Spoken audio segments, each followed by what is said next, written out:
Hi, I'm Alex, and there's a giant spider right above you. I'll show you in just a second. This is you, and take a look at that thing. What I wanted to say is that I'm developing this driving game called Panic Lane. In the game, there will be multiple sets of tracks with their own themes and gameplay mechanics, and one of these is dodging falling objects above an ocean of lava. And this is what I've been working on lately. By the way, you should wishlist Panic Lane on Steam. There's a link down below. So this is one of the tracks. It's pretty simple. You just drive and dodge the barrels and reach the finish line. However, instead of a finish line, we have this crystal. If you break the crystal, you beat the track. But this alone wasn't quite exciting enough, so I created 5 systems to enhance the flow of the game. Let's start with the barrels. They used to spawn at a fixed distance in front of the player, but there was a problem. If you drive relatively slowly, you don't see the barrels falling. And if you go very fast, you simply don't have enough time to react. I want the barrels to fall always in front of the player, regardless of speed. I first made a system where the car's velocity was measured and the distance of the spawn point was adjusted based on this information.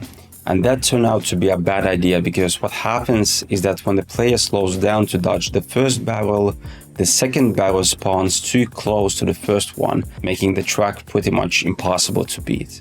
I solved this issue by using a fixed distance from the car and adjusting the height based on velocity. Now the barrels always fall in front of the player, but there's always chance to survive. In Panic Lane, you die a lot. It's a big part of the game. It's basically Super Meat Boy on wheels.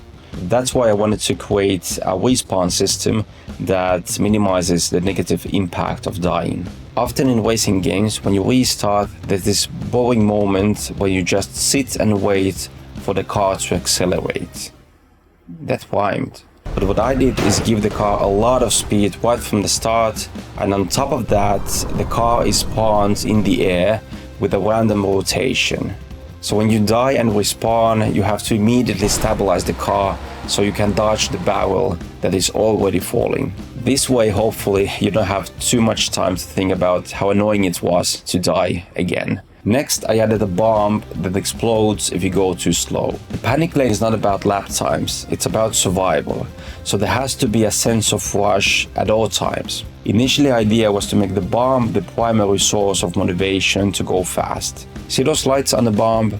They essentially show your speed. If all of the lights are on, it means you go fast enough and everything is fine. But if you slow down, the lights start to go off. If you have only one of the lights on, the bomb goes, which means you have a couple of seconds to accelerate before the bomb goes off. I don't yet have an explosion effect and the bomb looks comically big, but I'll make it prettier. As a side note, I also have something that is opposite of the bomb. If you go very fast, it becomes practically impossible to keep the car under control. To warn the player about this, I added some rattling sound effects and camera shake. This is a way of saying that maybe you are going a bit too fast at the moment. In terms of giving motivation to go fast, the bomb wasn't quite enough by itself, because it encourages the player to drive just above the minimum allowed speed. You can't make the bomb too harsh because that wouldn't allow any drifting. But the bomb is good for the flow of the game. If you hit a barrel and slow down too much, the game automatically respawns you and you get straight back into action. So the bomb got to stay, but there was still this need to force the player to go really fast. And that's why I added something I call kill gates.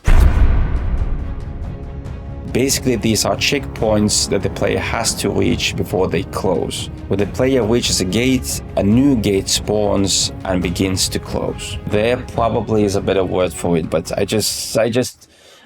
I want a new kill zone game, okay? And no more dinosaurs. Anyhow, instead of literal gates, I have moose men with warhammers. You know, in this day and age, I think it's important to remind all the boys and girls watching this that this is not what real men actually look like. Also, this is not final. The animation sucks because I did it myself, and this is the first humanoid I have ever rigged and animated. And this is what the track looks like with the Mooseman.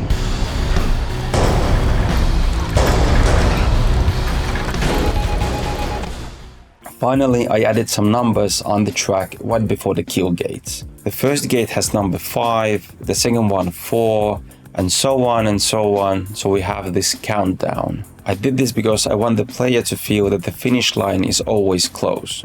As you play, you know that there are at most only 5 gates before the finish line. Hey, if you have any ideas how to make this even better, please do tell me in the comments down below. And if you liked the video, please do like it and consider subscribing. And again, you can wishlist Panic Lane on Steam. There's a link in the description down below. English is hard. Yeah. Huge thanks for watching. I will see you in the future.